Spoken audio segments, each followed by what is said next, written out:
తనకు ప్రియతమమైంది అని దేన్ని పట్టుకున్నారో గ్రహించారో దానివల్ల దుఃఖం ఏర్పడుతూ ఉంటుంది. ఏమండి, ఇంకా ఎలాగంటే ఒక కుర్రం అనేటువంటి కనుక పక్షి ఉంది. అదేం చేసింది, కొంత మాంసాన్ని పట్టుకెడుతోంది. మరికొన్ని మాంసం లేనటువంటి కుర్రరాలు ఉన్నాయి, అవి వచ్చి దీన్ని కొడుతున్నాయి ఆ మాంసం పట్టుకుపోవడం కోసం. కొడుతుంటే అప్పుడు అది ఏం చేసింది, తన చేతిలోనే మాంసం కాస్త వదిలేస్తే దాన్ని వదిలేసేవి, అది సుఖంగా ఉండిపోయింది. అంటే ఇలా వస్తువుల్ని పరిగ్రహం చేయడం ఎప్పుడైతే ప్రారంభించారో దానివల్లనే దుఃఖం వచ్చే ప్రమాదం ఉంది. ఏమండి, ఒక చిన్న పిల్లవాడిని చూసి ఆయన నేర్చుకున్నట్ట. చిన్న పిల్లవాడు ఉంటాడు, వాడికి మానం లేదు, అవమానం లేదు. ఏమండి, మరి మామూలుగా ఇల్లు వాకిలి కలిగిన పెద్దవాళ్ళకు ఉండే చింత పసిపిల్లలకు ఉంటుందా అండి? ఏ చింత ఉండదు కదా. అలాగా పసిపిల్లవాడి వలె ఆత్మయందే క్రీడిస్తూనే ఉంటాను. ఇది పిల్లవాడిని చూసి నేర్చుకున్నాను. ఈ లోకంలో చింత లేనటువంటి వాళ్ళు, ఆనందం పొందేవాళ్ళు ఇద్దరే ఉన్నారు. ఒకడేంటంటే ఏం తెలియనివాడు, వాడికి ఏం తెలియదు కనుక చింత లేదు. ఇంకొకడు పరమేశ్వరుడి పేరుపై మనసును లగ్నం చేసిన యోగి ఉంటాడు, గుణాలను అతిక్రమించిన వాడు. ఆయనకు కూడా చింత అనేది ఉండదు. అది పిల్లవాడిని చూసి నేర్చుకునే విషయం. అలాగే ఒక కన్యను చూసి నేర్చుకున్నట్ట. ఒక అమ్మాయి అప్పటికి పెళ్లి కాలేదు, ఆమెను వరించడం కోసం వరులు వాళ్ళ కుటుంబాల వాళ్ళు ఇంటికి వస్తున్నారు. సరిగ్గా ఆ సమయంలో వాళ్ళ అమ్మ నాన్న వాళ్ళంతా ఎక్కడికో వెళ్ళారు. వస్తే మరి ఇంటికి వచ్చిన వాళ్ళని గౌరవించాలి కదా, ఆమె రండి అని చెప్పి గౌరవించింది, కూర్చోబెట్టింది. అప్పుడు వచ్చిన వాళ్ళకి అన్నం పెట్టడానికి ఇంట్లో గింజలు లేవు, ఇప్పుడు ఇంట్లో బియ్యం లేవు అని కూరుకుంటే వీళ్ళు దరిద్రులరా, వీళ్ళ పిల్లని పెళ్ళాడడం ఏంట్రా అనుకుంటారు. ఏం చేయాలి, ఆమె వాళ్ళని వీధి గదిలో కూర్చోబెట్టి తాను లోపల ఎక్కడికో వెళ్ళి కొన్ని ధాన్యాన్ని తెచ్చి దంచుతోంది. అంటే ధాన్యం వలన బియ్యం ఏర్పాడైతే ఆ బియ్యం ద్వారా వండి వాడికి పెట్టాలి అని ఉద్దేశం. అయితే ఆమె చేతికి గాజులు ఉన్నాయి, ఆ గాజులు గలగలా చప్పుడు చేస్తున్నాయి. ఈ చప్పుడిని బట్టి ఏం తెలుస్తుంది, ఈ అమ్మాయి ఇంట్లో ధాన్యం దంచుతోంది అని తెలుస్తుంది. తెలిస్తే వీళ్ళు దరిద్రులా అని తెలిసిపోతుంది. ఏం చేయాలి, ఇది మంచి పని కాదు అని చెప్పి ఏం చేసింది, చేతికి ఉండేటువంటి గాజుల్ని తీసేస్తోంది. కానీ మరి తీసేయకూడదు, అన్ని గాజులు తీసేయకూడదు కదా, సౌభాగ్య ద్రవ్యం అది తీయడం ఎలాగా.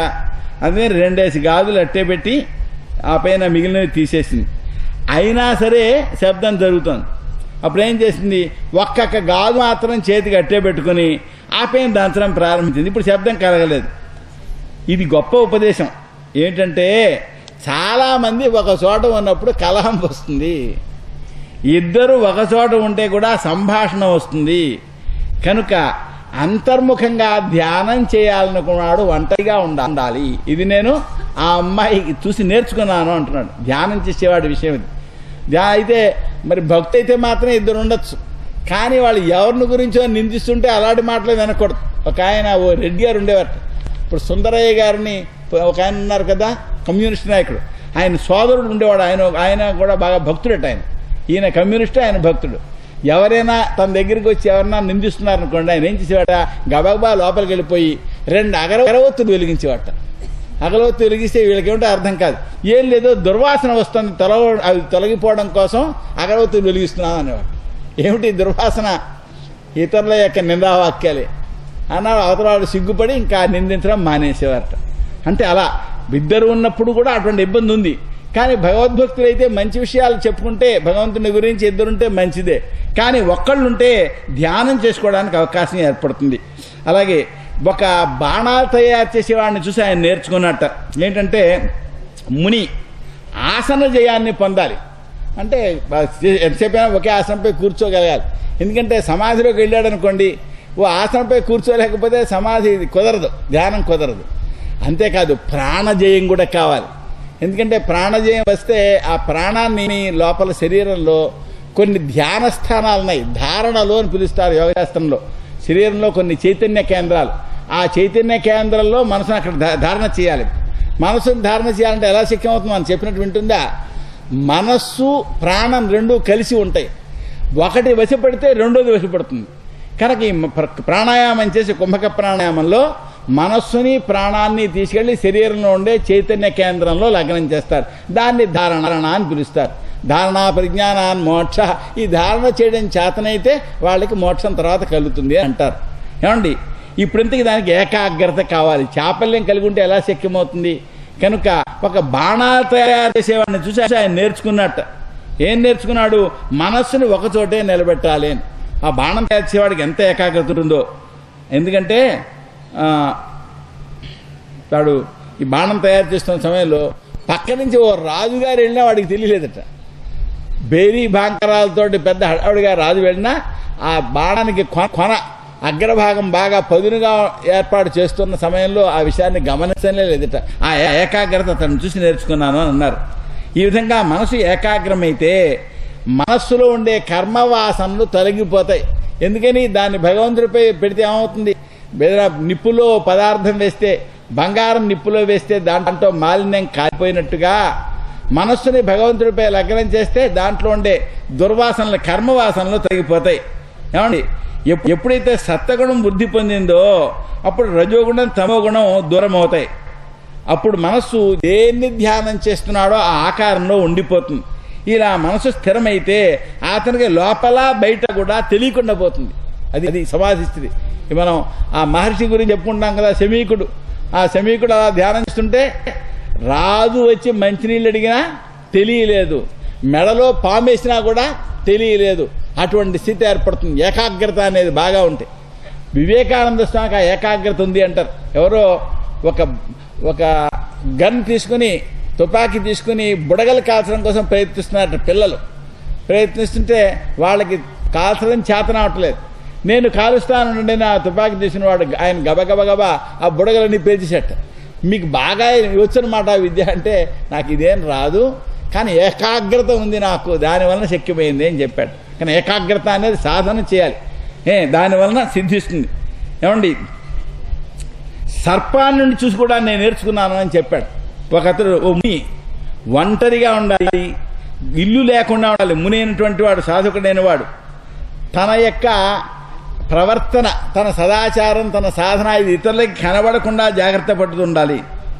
అతడు సామాన్యంగా వీళ్ళు రాస్తారు, మనకి రామలాల్ ప్రభుజీ చరిత్రలో రాస్తారు. సామాన్యంగా యోగులైన వాళ్ళు కొంతకాలం సాధన చేస్తారట. సాధన చేసిన తర్వాత కొంత ఏవో శక్తులు వస్తాయి, జనం వెంట పెడతారు. వెంటబడినప్పుడు ఈ సాధనకు అనుకూలంగా ఉంటుంది అని ఆశ్రమ నిర్మాణం చేస్తారట. ఆ ఆశ్రమ నిర్మాణం చేసి అక్కడ 100 శిష్యులు చేరతారు. ఆ శిష్యులు వాళ్ళ సమస్యలు చెప్పుకుంటూ ఉంటారు. వాళ్ళ ఆశ్రమానికి ఏదో కొంత విరాళం ఇచ్చారు కదా, ఆ సమస్యలు తీర్చడం కోసం ఈయన శక్తులు వినియోగిస్తూ ఉంటారట. ఇలా ఉంటుండగానే ఏమవుతుంది, ఇక శరీరానికి శక్తి సడలుతుంది, మధ్యలో వెళ్ళిపోవడం అవుతుంది. చివరికి ఈ ఆశ్రమాలు అవి మిగిలిపోతాయి అని అంటారు. అంటే సాధనకు సౌకర్యం అనుకుని వీటన్నిటినీ చేరిస్తే ఇవే సాధనకు ఆటంకం అవుతుంది. కాబట్టి యోగ సాధకుడైనటువంటి వాడు ఈ గృహ నిర్మాణం మొదలైన వాటిని పెట్టుకోవడం మానేసి ఏకాగ్రంగా ఉండాలి, ఏకాంతంగా ఉండాలి. పాము ఉందనుకోండి, ఈ పాము తాను సొంతంగా ఇల్లు కట్టుకోదు. ఏ చలిచేమలో అంటే ఏవో రకాలైన పురుగులు అవి పుట్ట పెడితే ఆ పుట్టలో ఇది దూరుతుంది, అక్కడ సుఖంగా ఉంటుంది. కనుక ఇతడు ఎవరో దేవాలయం కడతారు, దేవాలయం అరుగుపై ఈయన ఉంటాడు. ఎవరో చెట్టు వేస్తారు, ఆ చెట్టు మొదట అరుగుపై నేను నివాసం చేస్తాడు తప్ప ఇతడు గృహ నిర్మాణం కోసం కాలాన్ని వెచ్చిస్తే మనస్సును అంతర్ముఖం చేయడానికి టైం చాలదు అంటారు.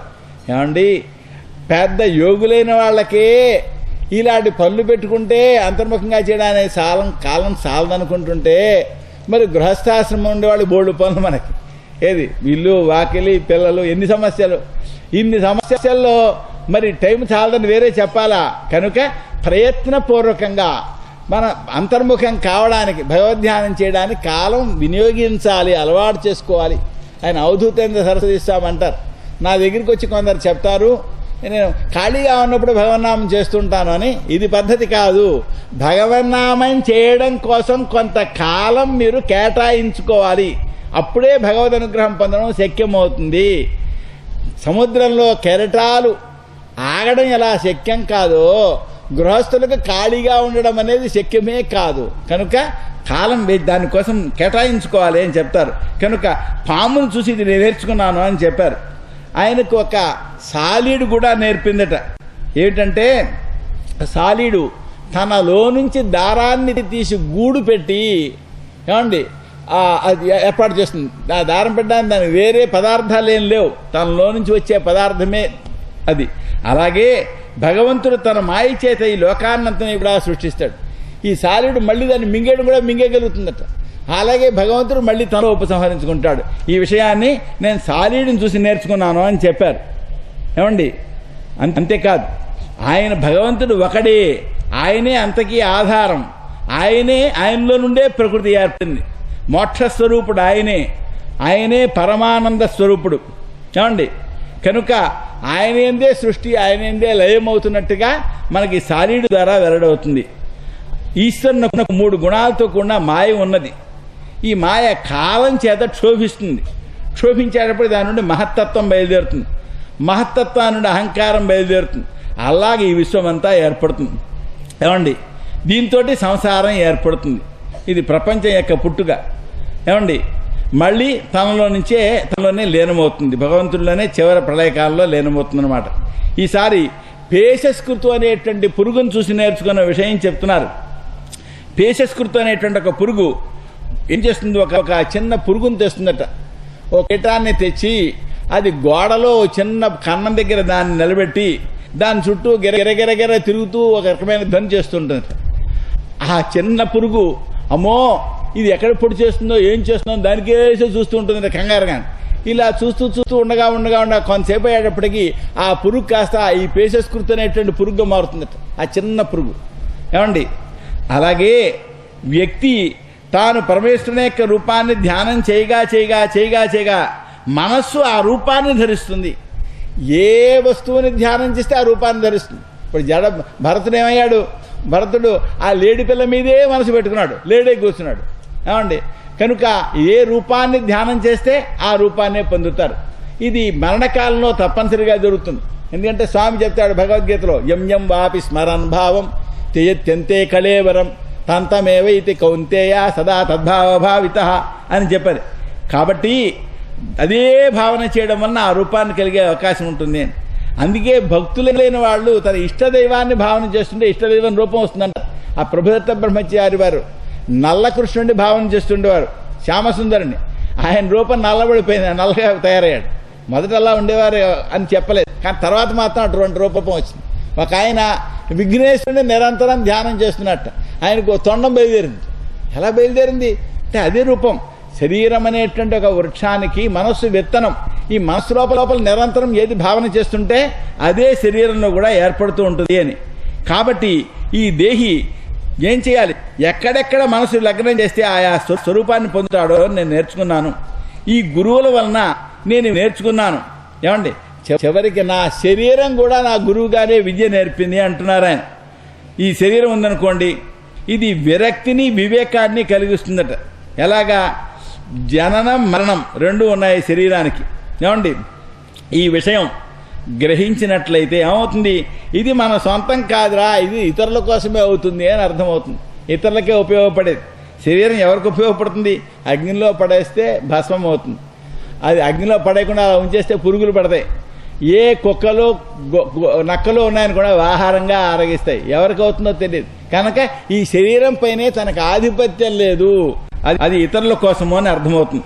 ఇలా తీసుకుని నేను అసంగుడిగా ఏ సంఘం లేకుండా ఉన్నాను అని చెప్పి గ్రహించాడు ఆయన.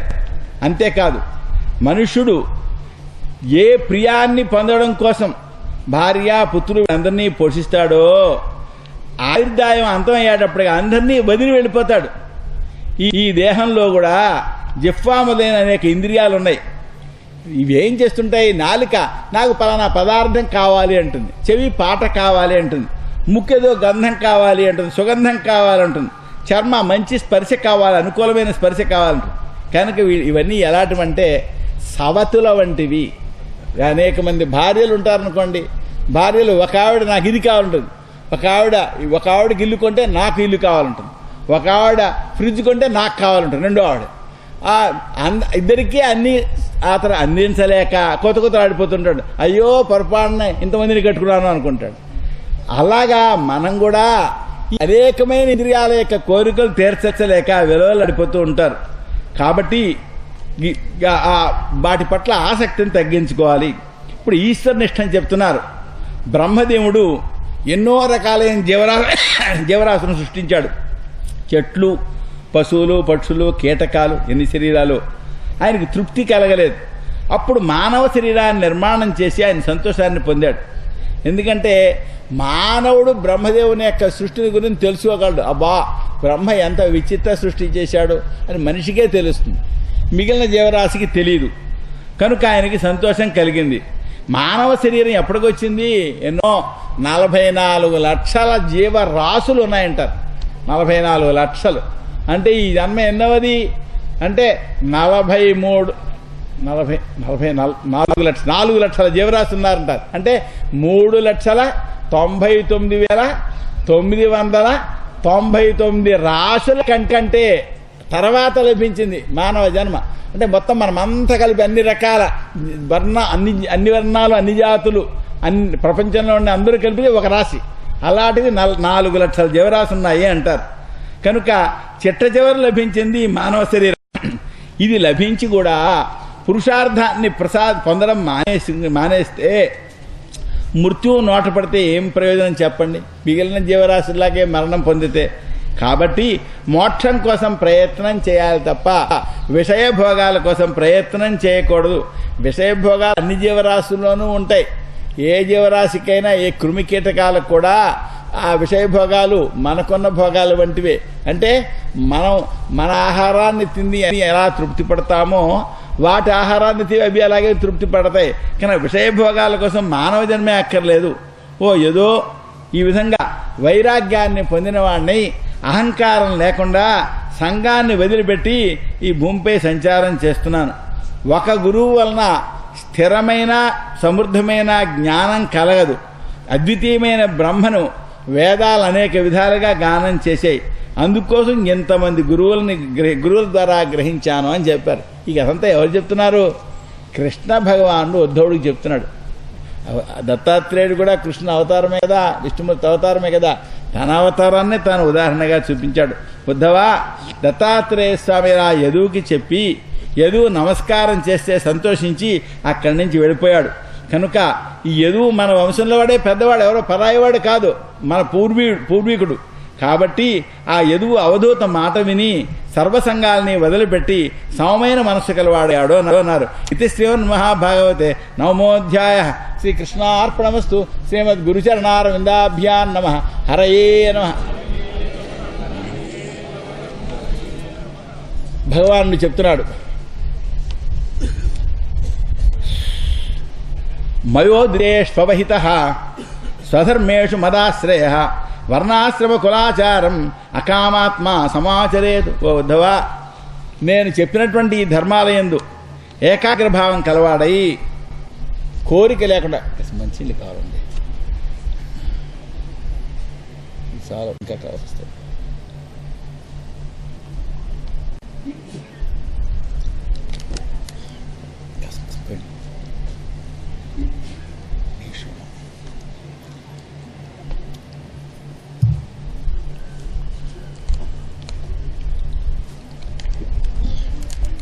విష్ణు విష్ణు విష్ణు విష్ణు భగవానుడు చెప్తున్నాడు, ఓ ఉద్ధవా, నేను చెప్పినటువంటి ధర్మాలయందు అలాగే వర్ణాశ్రమ ఆచారాలు ఏవైతే ఉన్నాయో కులాచారాలు వాటిని కోరిక లేకుండా ఆచరించాలి.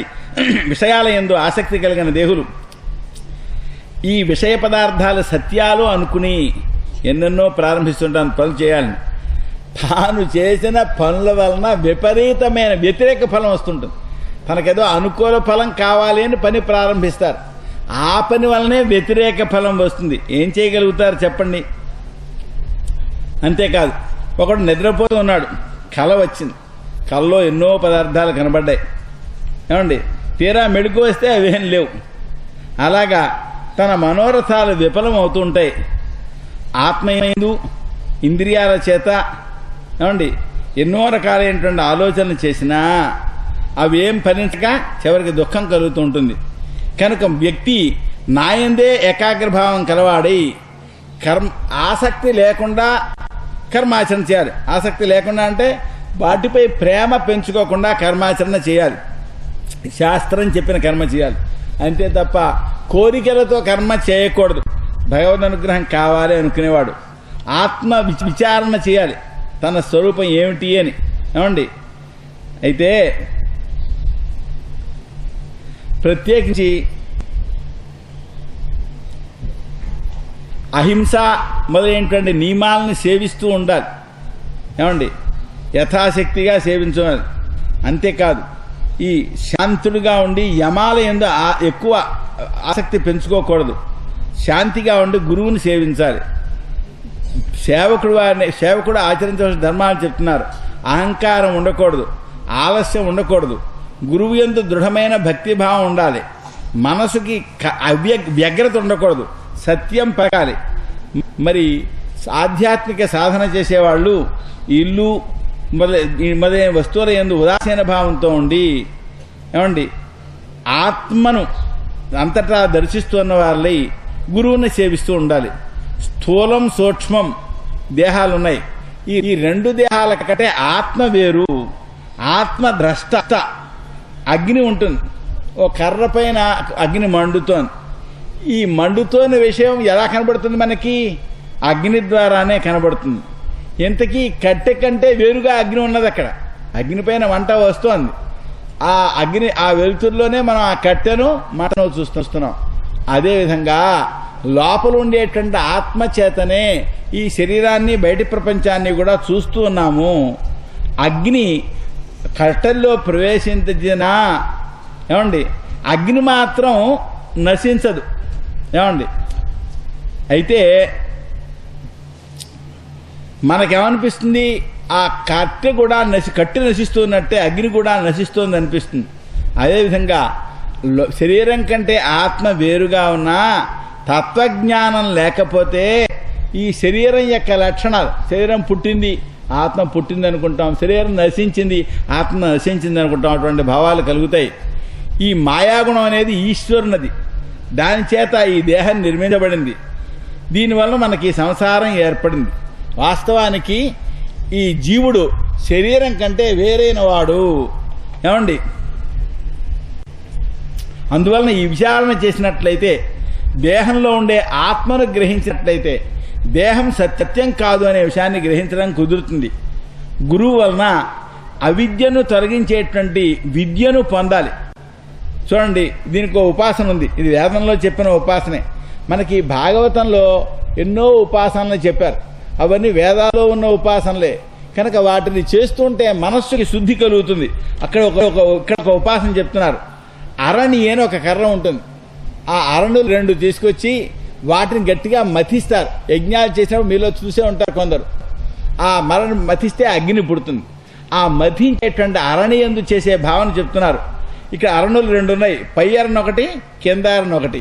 కింద అరణి గురుస్వరూపం, పైన ఉండే అరణి శిష్యస్వరూపం. వాటి మధ్యలో ఒక కట్టె పెడతారు. అదే గెరగెర తిరుగుతుంది, తాడుతుంది. ఆ మధ్యలో తిరిగేటువంటి కర్ర ఉన్నదే అది ఉపదేశం. ఏమండి, ఈ విధంగా భావన చేయాలి. ఓ ఉద్ధవా, అప్పుడు ఏం బయలుదేరుతుంది? ఆ మధ్యలో బయలుదేరే విద్య, అగ్నే విద్య. 2 కట్టెల అరణుల మధ్య నిప్పు బయలుదేరినట్టుగా ఈ గురు శిష్యుల మధ్య ఆ మథనం వల్ల ఏం బయలుదేరుతుంది? విద్య బయలుదేరుతుంది. ఇటువంటి విద్య మాయను తరుస్తుంది. కట్టె లేని అగ్ని, కట్టె ఉన్నంత వరకు మండాక కట్టె లేకపోతే అగ్ని చల్లారుతుంది. అలాగే ఎప్పుడైతే విద్య బయలుదేరిందో చివరకు జ్ఞానం లేదు. కనుక శరీరం నేను అని ఏ శరీరంలో దూరి అనుకున్నాడో దానికి సంబంధించిన కర్తవ్యాలన్నీ వచ్చి పడుతుంటాయి. ఏమండి, అయితే ఈ కర్మ చేసేటువంటి వాళ్ళకి, నే కర్మ చేస్తున్నాను అనుకుంటే సుఖం దుఃఖం అదేవన్నీ వస్తుంటాయి. అనేకమైన ప్రపంచం కనబడుతుంది. మరి పూలదండలు, మంచి గంధం, ఇవన్నీ అనుభవాలకు వస్తాయి. వాస్తవానికి ఇవన్నీ ఓ ప్రవాహం వంటివి, నిరంతరం ప్రవహిస్తున్నాయి. ఎక్కడ ఆగట్లా. మనమంతా ఎక్కడ స్థిరంగా ఉన్నాం అనుకుంటున్నాం, కానీ మన శరీరంలోనే జీవకణాలు నిరంతరం ప్రవహిస్తున్నాయి. కొత్త జీవకణాలు పుడుతున్నాయి, పాతవి పూతూ ఉన్నాయి. ఇదో ప్రవాహం. అలాగే ఈ భూమి చుట్టూ పదార్థాలు అన్నీ కూడా నిరంతరం ప్రవహిస్తాయి. ఇది అత్యంత సూక్ష్మమైనటువంటి సూక్ష్మదర్శనంతో చూస్తే ఇక్కడ ఎదురుగుండా ఓ స్తంభం కనబడదు. ఇక్కడ నిరంతరం చెలించిపోయే కొన్ని కోట్ల పరమాణువులు కనబడతాయి. మన ఎదురుగుండా ఉండే పదార్థాల్లోనే ఒక వస్తువుగా మనకు కనబడుతోంది ఇప్పుడు, కానీ నిరంతరం చెలించే పదార్థాల సముదాయం కనబడుతుంది. అందువలన జగత్కర్త ఏంటండి ఈశ్వరుడు ఉన్నాడే, ఆ ఈశ్వరుని తత్వం తెలుసుకోవాలి. ఉద్ధవా చూడండి, సకల దేహులకు ఈ జన్మ మొదలైనటువంటివన్నీ కూడా కాలం వలన కలుగుతున్నాయి. కాలం వలన ఏమవుతుంది? ఆశ్చర్యం, ఓ చిన్న అరటి దుంప అది నేలలో వేశాం, అతి తొందరలో మొలక వస్తుంది, చూస్తుండగానే మొక్క అవుతుంది, ఇంకా చూస్తే పెద్ద చెట్టు అయిపోతుంది, ఈ లోపల పెద్ద గెల వేసేస్తుంది. ఎంత తొందరగా మార్పు వచ్చేస్తుందండి. అది అక్కడే కాదు, ఈ మొత్తం అంతా ఈ మార్పు మన అందరికీ ఉంటున్నదే, మనం గమనించలేదంటే. ఇదంతా కాలం చేసేటువంటి పని.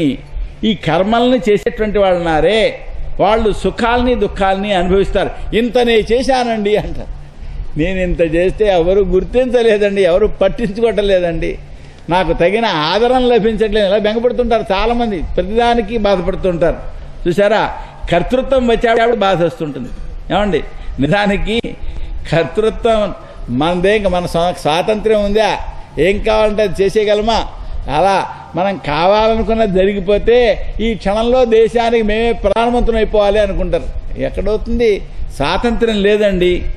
కానీ విద్వాంసులకు కూడా సుఖమనేది లేదు, మూడు లేని వాళ్ళకి కూడా దుఃఖం ఉండదు. ఎందువలనంటే ఆవిడ అంటుంది, పాపం కుంతీదేవి అంటుంది, చూడండి, ద్రౌపదీదేవి నమస్కారం చేసింది. నమస్కారం చేస్తే, అమ్మా పండితులను సూర్యులను కనవద్దు తల్లి, అదృష్టవంతుల్ని కను అంట. ఎవరంటుండే? కుంతీదేవి. మహావీరులు ఏంటండి, పాండవులను కన్న తల్లి ఏమంటుంది?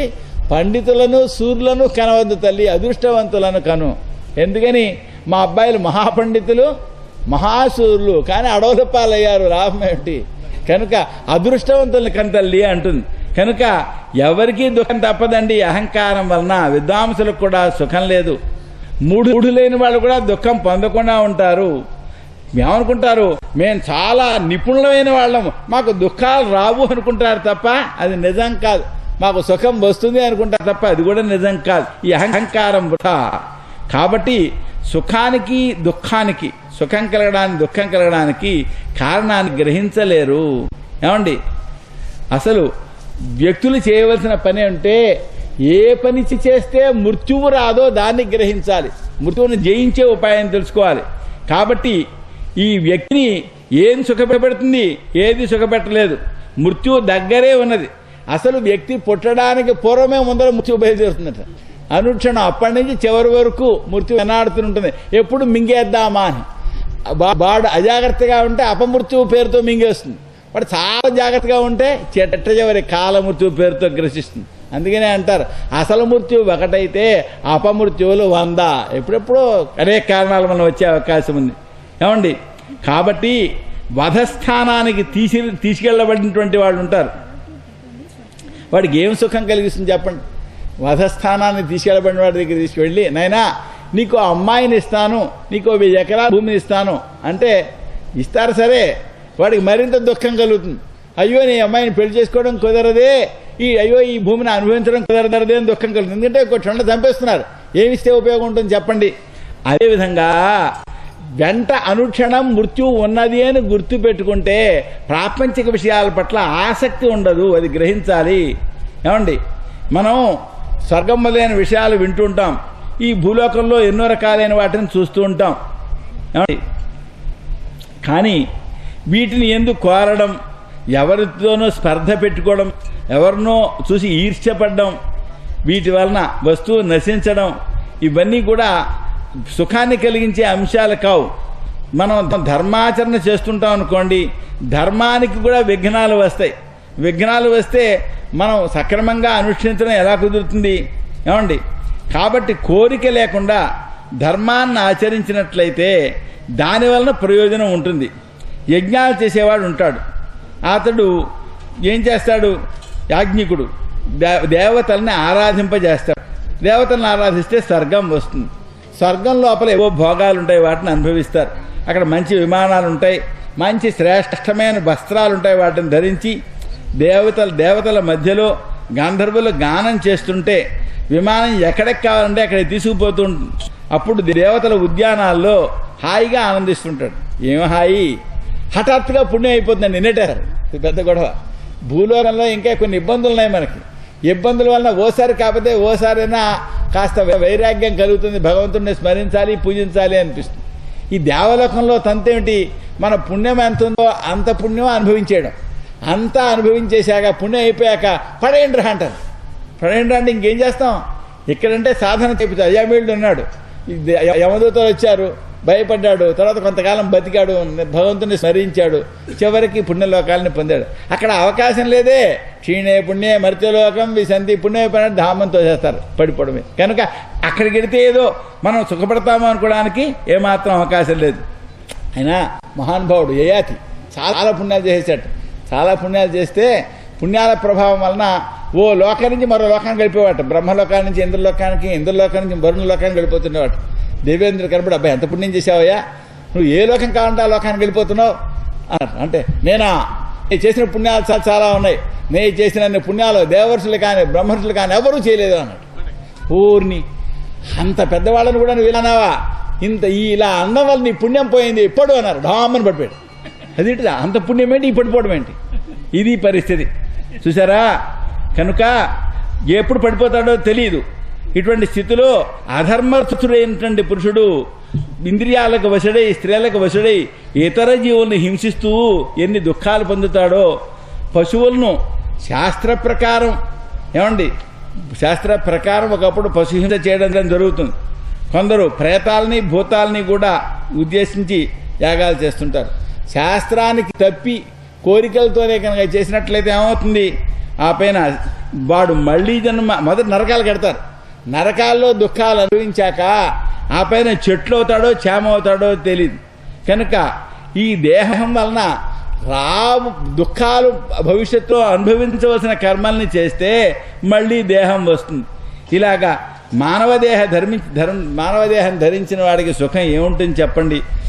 ఈ లోక పాలకులు పని అందరికంటే గొప్పవాడు బ్రహ్మదేవుడు, చిరకాలం జీవిస్తాడు అనుకున్నాం. ఆయనకి 2 పరార్థాలు అంటారు, 2 పరార్థాల ఆయుర్దాయం. వాళ్ళకు కూడా భగవంతుడి వల్ల భయం తప్పదంటే బ్రహ్మదేవుడికి కూడా. ఎందుకంటే 2 పరార్థాల ఆయుర్దాయ కాలం అయిపోయాక ఆయనే పడిపోవాల్సిందే, మోక్షం పొందుతాడు ఆయన. ఆయనకి శరీరం వదలడం తప్పదు. కాబట్టి ఇతరులకు భయం లేదని వేరే ఎలా చెప్తాం? అందువలన కర్త భోక్త వీటి స్వరూపం ఆత్మ అని లోకంలో భావిస్తూ ఉంటారు. వాస్తవానికి లోపల సత్వం మొదలైన గుణాలున్నాయి. ఈ గుణాలు ఇంద్రియాలని సృష్టి చేస్తున్నాయి, ఇంద్రియాలకు కర్మలను ఆచరిస్తున్నాయి.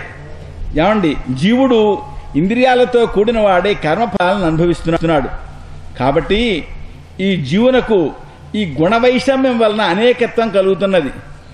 ఎంతవరకు అనేక వస్తువులుగా లోకం చూస్తూ ఉంటాడో అంతకాలం ఇతరులకు వశంగా ఉంటాడు. ఈ పారతంత్ర్యం వలన అతనికి భయం తప్పదు. కాబట్టి గుణవైషమ్యాన్ని వదిలిపెట్టాలి. ఈ గుణవైషమ్యం వలన ప్రపంచ పదార్థాలని సేకరిస్తున్న వాళ్ళే శోకంలో మోహాన్ని పొందుతుంటారు. ఎవరికి గుణ వ్యతికరం ఉన్నదో కాలస్వరూపుడైనటువంటి అతడు మాయ చేత బంధింపబడుతూ ఉంటాడు. నిజానికి కాలం మొదలైనవి పరమాత్మ కంటే వేరు కాదు. అందువలన వ్యక్తి ఏం చేయాలి? వీటి నుండి నివృత్తిని పొంది భగవంతుడిని సేవిస్తూ ఉండాలి. ఉద్ధవుడు అడుగుతున్నాడు, స్వామి శరీరంలో గుణాలు ఉన్నాయండి, ఈ గుణాలు జీవుడిని వెంట పెట్టుకున్నాయి. మరి ఇతర గుణాల చేత బంధింపబడతాడా బంధింపబడడా? బంధింపబడకుండా ఉన్న ఎలా శక్యమవుతుంది? జీవుడు వెంటే గుణాలు ఉన్నాయి కదా, బంధింపబడకుండా ఉన్న ఎలా శక్యమవుతుంది? ఏమంటే ఒకవేళ బంధన నుండి విడువబడ్డాడు జీవుడు అనుకున్న అతను ఎలా ప్రవర్తిస్తాడు? బంధనం లేనివాడు ఏమనుభవిస్తాడు? ఏ లక్షణాల చేత తెలియబడతాడు? నా ప్రశ్నకు జవాబు చెప్పండి. నాకు ఓ సందేహం. ఆత్మ ఎప్పుడూ ముక్తమైంది, దానికి బంధనమే లేదు అంటారు. కానీ ఈ శరీరోపాధులతో ఎప్పుడూ బంధింపబడే ఉందంటారు. ఆత్మ ఒకటే కదా, ఈ నిత్యముక్తుడేంటి నిత్యబద్ధుడేంటి? నాకు అర్థం కావటం లేదు అని అడిగాడు. ఇది శ్రీమద్భాగవతే 10వ అధ్యాయ. శ్రీకృష్ణార్పణమస్తు. శ్రీమద్గురుచరణారవిందాభ్యాం నమః. హరయే నమః. శ్రీభగవానువాచ బద్ధో ముక్త ఇది వ్యాఖ్యా గుణతో మే నవస్తుతః గుణస్య మాయామూలత్వాదనమే మోక్షో నబంధనం. భగవానుడు జవాబు చెప్తున్నారు, ఉద్ధవా జీవుడు బంధింపబడినవాడు, ముక్తుడైనవాడు. ఇదంతా ఉన్న చూసారా, ఉపాధి వలన ఏర్పడింది తప్ప అసలు ఆత్మకు సంబంధించింది కాదు ఇది. ఈ ఉపాధి అనేది నాకు వశంలో ఉండేది. చూడండి, ఈ గుణాలు ఉన్నాయే, ఈ గుణాలు మాయ నుండి ఏర్పడ్డాయి. ఏమండి, దాని ఆత్మకు బంధము లేదు, మోక్షము లేదు.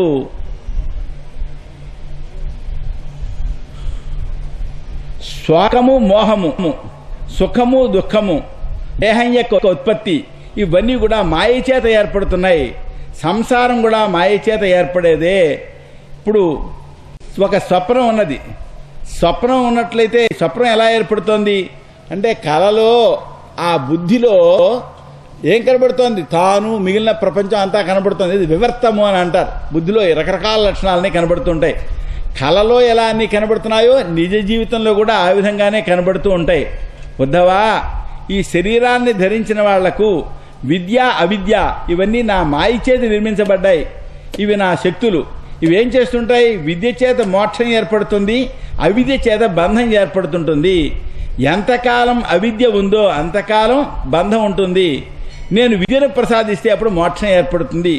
ఓ మహాబుద్ధిమంతుడా, ఈ జీవుడు ఆత్మస్వరూపమే కదా, ఇతనికి అవిద్య ఉంటే బంధం, విద్య ఉంటే మోక్షం కలుగుతుంది. బద్ధుల యొక్క, ముక్తుల యొక్క లక్షణం చెప్తాను వినవలసింది. దేహం అనేది ఒక వృక్షం వంటిది. ఏమండి, దీంట్లో హృదయం అనేది ఒక గూడు అనుకోండి. అక్కడక్కడే రెండు పక్షులు ఉన్నాయి. పక్షులు రెండు స్నేహితులే. ఎవరా పక్షులు? ఒక పక్షి ఏమో జీవుడు, ఇతర కర్మఫలాన్ని అనుభవిస్తున్నాడు. కర్మఫలం అంతా ఇగో ఇవి నేను తిన్నానండి, ఇన్ని చదువుకున్నానండి, నేను అనుభవించానండి, ఇంత సంపాదించానండి, అంతా జీవుడు చెప్పే మాటలే కదా. ఏమండి, ఇక ఈశ్వరుడు నాడే ఆయన ఏం అనుభవించడు. ఆయనకు జ్ఞానశక్తి మొదలైన శక్తులున్నాయి. ఆయన జీవుడి కంటే గొప్పవాడు. ఏమండి, ఆయన తనను ఎరుగును, తన పక్కన ఉన్న జీవుణ్ణి కూడా ఎరుగును. జీవుడు ఆయన్ని ఎరగడు, నేను ఒక్కడనే ఉన్నానుకుంటాడు. అవిద్యతో కూడి ఉన్నందువలన ఈ జీవుడు బద్ధుడు. ఎంతవరకు అవిద్య ఉందో అంతవరకు బద్ధుడు. అంటే నిత్య బద్ధుడండి అని అంటారు. రాత్రి పగలు ఎప్పుడు బంధింపబడినవాడే. ఎప్పుడు విద్య కలిగిందో అంటే ఆ జ్ఞానం కలిగిందో అప్పుడు ముక్తుడు.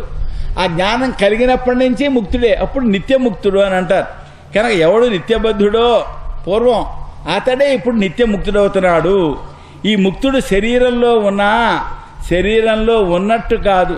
ఇప్పుడు కళలో నుంచి లేచిన వాడు ఉన్నాడు, మెళుకు వచ్చిన వాడు ఉన్నాడు. మెళుకు వచ్చిన వాడు కళ ఏమైనా కనబడుతుందా? ఏం కనబడదు. ఏమండి, కాబట్టి ముక్తుడైనటువంటి వాడు ఇంద్రియాల చేత రకరకాల విషయాల్ని గ్రహించినా నే గ్రహిస్తున్నాను అని చెప్పి అనుకోడు. శరీరం దైవాధీనం. దీంట్లో ఉన్నటువంటి అజ్ఞుడు నాడే నే దీని కర్త అని బంధింపబడతాడు.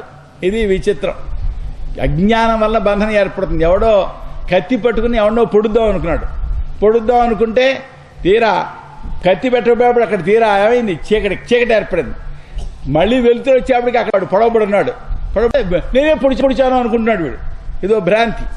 అలాగా వీడు నే కర్తను అని భావిస్తున్నాడు. ఇంద్రియాలు విషయాల్ని గ్రహిస్తున్నాయి, ఇది నేనే చేస్తున్నాను అని ఆత్మ అనుకుంటోంది అన్నమాట. శరీరం దైవాధీనం. ఏమండి, వీడి అధీనంలో ఏం లేదు. ఈ తెలివి తక్కువ అంతా నేనే చేస్తున్నాను అని బంధింపబడుతున్నాడు. ఇలాగా ఇంద్రియాల యందు ఉండేటువంటి కర్మల చేత ఏమండి ఇతడు బంధింపబడి ఇతడు బాధపడుతున్నాడు. కానీ విరక్తుడైనట్లయితే, విద్వాంసుడైతే, జ్ఞానం పొందితే పడుకున్నా, కూర్చున్నా, తింటున్నా ఏమండి ఇవన్నీ ఇంద్రియాలు చేస్తున్న పనులు అని తెలుసుకుంటాడు అనుకోండి. చేస్తుంటే అప్పుడు బంధింపబడతాడా? బంధింపబడు. ఇంద్రియాలు చేసే పనులు నాకు సంబంధం ఏంటి అంటాడు. ఏమండి, వాయువు ఉన్నాడు, వాయువు అంతటా సంచరిస్తున్నా అక్కడ ఏ ఉన్నా వాయువు పట్టుకుపడు. వాయువుకి ఏం సంబంధం లేదు. ఆ విధంగా సంచరిస్తాడు. అలాగే వైరాగ్యము, జ్ఞానం ఎవరికున్నదో వాళ్ళకి సందేహాలు ఉండవు. వాళ్ళు ఈ దేహం వల్ల ఏంటంటే ప్రపంచాన్ని నుండి నివృత్తిని పొందుతారు. కళలో నుండి లేచిన వాడు నివృత్తిని పొందినట్టుగా కళలో ఉన్నంత వరకు అమ్మో ఎవరో నన్ను కొట్టేస్తున్నారు, తిట్టేస్తున్నారని కళ గురించి బాధపడుతూ ఉంటాడు. మెళుకు వచ్చింది అనుకోండి, ఏముండవు, అన్ని బాధలు పోతాయి. అలా జ్ఞానం కలిగిన వానికి బాధలు ఉండవు. ఏమండి, ప్రాణం మొదలైనటువంటి వృత్తులు ఉన్నాయి. అయితే మనసు లోపల సంకల్పం అనేది లేదనుకోండి, లేకపోతే ఆత్మ లోపల ఉన్నా అతడు గుణాల చేత బంధింపబడు, విముక్తిని పొందుతాడు. ఎవని యొక్క దేహం దుర్జనుల చేత కానీ ఇతరుల చేత కానీ పీడింపబడుతుందో, పూజింపబడుతుందో, ఏమండి, అతడు జ్ఞానైతే అతడు వికారాన్ని పొందడు. జ్ఞానైనటువంటి వాడు మంచి చేస్తున్నా లేక చెడు చేస్తున్నా మాట్లాడుతున్నా అతడు ఎవరిని ప్రశంసించక్కర్లేదు, ఎవరిని నిందించక్కర్లేదు. ఏమండి, మంచి చెడు వీటి గురించి అతడు ధ్యానమే చేయక్కర్లేదు. అతడు వీటి పట్ల జడుని వలె పెట్టకుండా ఉంటాడు. వేదము బ్రహ్మ వీటి యందు నైపుణ్యం కలిగిన వాడు. పరబ్రహ్మ యందు నిపుణత్వాన్ని పొందకపోతే అతడు చదువుకున్న చదువుల దండగ. ఎందుకంటే ఒక ఆవు ఉందండి, ఆ ఆవు ఎప్పుడో ప్రసవించిందంటే అప్పట్లో పాలు ఇచ్చింది. ఇప్పుడు అది గర్భవతి కాదు, పాలు ఇవ్వటం లేదు. దాన్ని ఎంతకాలం పోషిస్తున్నాడు, మళ్ళీ అది గర్భం ధరించటది. ఎంతకాలం పోషిస్తే దానివల్ల తాను పాలు తాగలుగుతాడు. అలాగా పరబ్రహ్మతత్వాన్ని తెలుసుకోకపోతే చదివిన చదువులన్నీ కూడా దండగైపోతాయి, వాటి వలన ఉపయోగం ఉండదు. ఏమండి, ఓ చోట చెప్తారు, ఇక్కడే చెప్తున్నారు, పాలివ్వనటువంటి ఆవు, కోరిక లేని స్త్రీ, పరాధీనమైనటువంటి దేహం, చెడ్డవాళ్ళైన సంతానం, ఏమండి, సత్పురుషుడికి ఇవ్వనటువంటి ధనం, అలాగే మరి సరి అయినటువంటి వాక్కును పలకని నోరు, ఇవన్నీ కూడా ఉంటాయి. కానీ వాటి వలన తాను సుఖాన్ని పొందడు, వాటి వలన అతడు సుఖాన్ని పొందడు అని చెప్పారు. కాబట్టి ఏ వాక్కు పవిత్రమైనటువంటి భగవానుడి యొక్క కర్మను, ఆయన జన్మలను గానం చేస్తుందో అది తగిన వాక్కు. అలాంటి పని చేయకపోతే ఆ వాక్కు దండగా, మాట్లాడే ఉపయోగం లేదు. ఇటువంటి విచారణ చేత శరీరం పైన అభిమానాన్ని వదిలిపెట్టి పరిపూర్ణుడైనటువంటి భగవంతుని యందు మరి నిర్మలమైనటువంటి మనస్సుని ధారణం చేసి ఆ పైన ప్రశాంతిగా ఉండాలి అని చెప్పారు. ఉద్ధవా, బ్రహ్మయందు స్థైర్యం కలిగినటువంటి మనస్సుని ధరించడానికి సమర్థుడవైతే నీ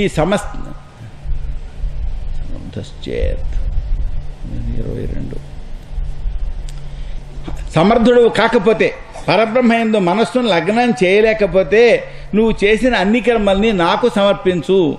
శ్రద్ధ కలిగినటువంటి వాడు నా కథల్ని గానం చేస్తూ, నా కథల్ని వింటూ, నా యొక్క జన్మల్ని స్మరిస్తూ, నా కోసమే ధర్మార్థ కామాలను ఆచరిస్తూ ప్రవర్తిస్తే నా యందు దృఢమైన భక్తి కలుగుతుంది. ఇదో చాలా మంచి మాట. ఏంటది అంటే, తాను ఆచరించేటువంటి కర్మ ద్వారా భగవంతుని యొక్క అనుగ్రహం పొందడం కోసం ప్రవర్తించాలి. మనం ఏదో పని చేస్తుంటాం, మనం ఎవరికో ఏదో ఒక దీనుడికి ఏదో వస్తువు ఇచ్చాం, ఇది భగవంతుడికి ఇచ్చాము అని భావన చేస్తాం. భావన చేస్తే ఏమవుతుంది, అది భగవంతుడికే ఇచ్చినట్టు అవుతుంది. అతనిలో కూడా భగవంతుడు ఉన్నాడు కదా. స్వకర్మణా తమభ్యర్చ సిద్ధిం విందతి మానవ. తాను చేసే పని ద్వారా భగవంతుడిని ఆరాధించినట్లయితే వ్యక్తి సిద్ధిని పొందగలుగుతాడు. తన పని చేత భగవంతుడి యొక్క అనుగ్రహం పొందాలి, ఆయనకి సమర్పించాలి అంటే ఏం చేయాలి, మంచి పనే చేయాల్సి వస్తుంది, చెడ్డ పనులు చేయకుండా ఉండాలి. అప్పుడు వ్యక్తి సిద్ధిని పొందగలుగుతాడు. భగవంతుడి స్థిరమైన భక్తి కలుగుతుంది. సత్సంగం చేత భక్తి కలుగుతుంది. ఆ భక్తి చేత నన్ను ఉపాసించిన వాళ్ళు నా లోకాన్ని పొందుతారు. ఉద్ధవుడు అడిగాడు, కృష్ణ నీ మాటలు మరి కొంచెం వివరించవలసింది. ఎందుకంటే నీ యందు భక్తి ఏ విధంగా ఉండాలి, నువ్వు ఎటువంటి వాడిని సత్పురుషుడు అనుకుంటున్నావు, నేను నమ్రంగా ఉన్నాను, నిన్ను శరణు పెడుతున్నాను, నా ప్రశ్నకి జవాబు చెప్పు. నువ్వు ప్రకృతి కంటే పరమైన వాడివి, పరబ్రహ్మవి అంటే భగవంతుడు జవాబు చెప్తున్నాడు. ఉద్ధవా, సత్పురుషుడు ఎలా ఉండాలో చెప్తాను విను. దయ కలిగి ఉండాలి. సుఖం వచ్చినా దుఃఖం వచ్చినా సమభావంతో ఉండాలి. అందరికీ ఉపకారం చేసేవాడు అవ్వాలి. అతని మనస్సు కోరికల చేత క్షోభించకూడదు. అతడు శుద్ధంగా ఉండాలి, మితంగా తినాలి, శాంతంగా ఉండాలి, నన్నే ఆశ్రయించి ఉండాలి, అప్రమత్తంగా ఉండాలి. అతడు షడ్గుణాలని జయించిన వాడై అహంకారం లేకుండా, నేను అనే అభిమానం లేకుండా అందరితో స్నేహంగా ఉండాలి. అతడు వేదతత్వం తెలిసినవాడై ఉండాలి.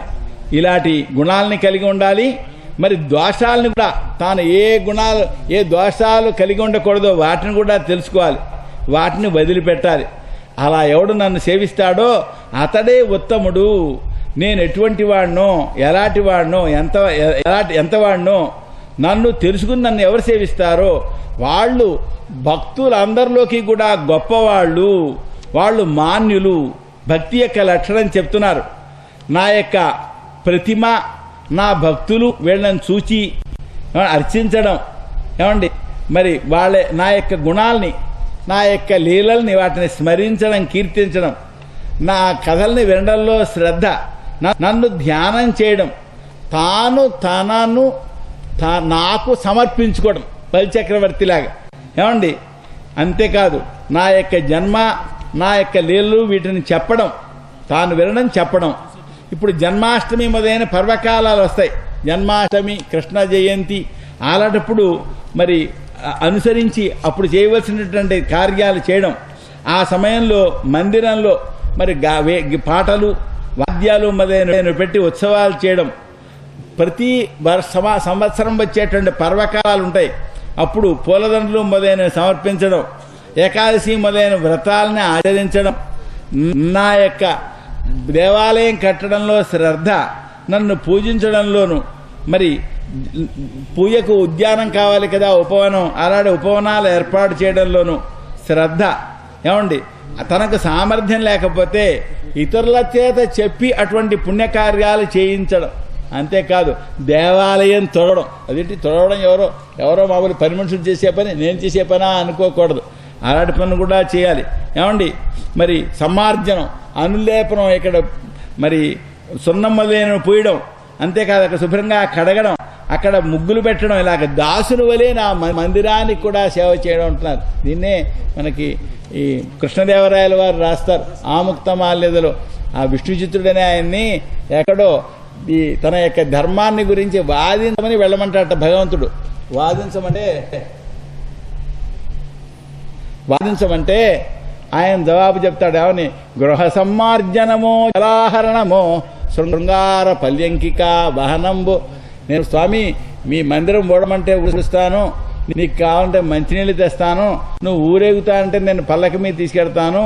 వాదము లేరే ఇతరులు నీలీల కొన్ని పాత్రముల్. నాకు వాదాలు ఎందుకు స్వామి, నీకు ఇంకెవరు దొరకలేదా, నీ లీలకు పాత్ర ఇంకోళ్ళని ఎవరినో పెట్టుకోమంటాడు. కనుక అలాంటి పనులు చేయడం వలన కూడా భగవద్ అనుగ్రహం కలుగుతుంది. నేను గొప్పవాణ్ణి అని అనుకోకూడదు. తాను చేసిన పనులను మళ్ళీ కీర్తించకూడదు. ఇగో ఇన్ని పనులు చేశాను అని చెప్పుకోకూడదు. అంతేకాదు నాకు నివేదించిన దాన్ని మరో దానికి వినియోగించకూడదు. దేవుడికి దీపం పెట్టాం, ఆ దీపంతో యువత తీసుకొచ్చి దాంతో పనులు చేసుకోవడం చేయకూడదట. అంతేకాదు లోకంలో తనకు ఏది ఇష్టమైతే అది నాకు నివేదించడం. భగవంతుని ఎక్కడ పూజించాలో చెప్తున్నారు. ఈ పనులు చేయాలని చెప్తూ ఎక్కడ పూజించాలో చెప్తున్నారు. సూర్యుడిలో పూజించవచ్చు, అగ్నిలో పూజించవచ్చు. సూర్యుడిలో పూజించడమే సంధ్యావందనం, అగ్నిలో పూజించడమే అగ్నిహోత్రం. అలాగే వేద పండితుల్లో గౌరవించవచ్చు, అగ్నిలో పూజించవచ్చు, విష్ణు భక్తుల్లో పూజించవచ్చు, ఆకాశంలో పూజించవచ్చు, వాయువు యందు పూజించవచ్చు, నీటి యందు పూజించవచ్చు, భూమి యందు పూజించవచ్చు, ఆత్మ యందు పూజించవచ్చు, అన్ని భూతాల్లో పూజించవచ్చు. ఉద్ధవా, ఇవన్నీ కూడా నన్ను పూజించడానికి స్థానాలు. సూర్యుడుట నిలబడి ఆయన స్తోత్రం చేస్తే అదో పూజ, అగ్నిలో హోమం చేస్తే పూజ, మరి వేద పండితుడికి ఆతిథ్యం ఇస్తే పూజ, గోవుకి గడ్డి వేస్తే అదే పూజ, విష్ణు భక్తులని బంధువులే గౌరవిస్తే అది పూజ, హృదయాకాశంలో ధ్యానం చేయడం పూజ, ఏమండి. వాయువుని ప్రాణంగా భావించడం అదో పూజ, నీటితో తర్పణాధికం చేస్తే అదో పూజ, భూమి యందు న్యాసాలు చేస్తారు మంత్రంతో, అదో పూజ.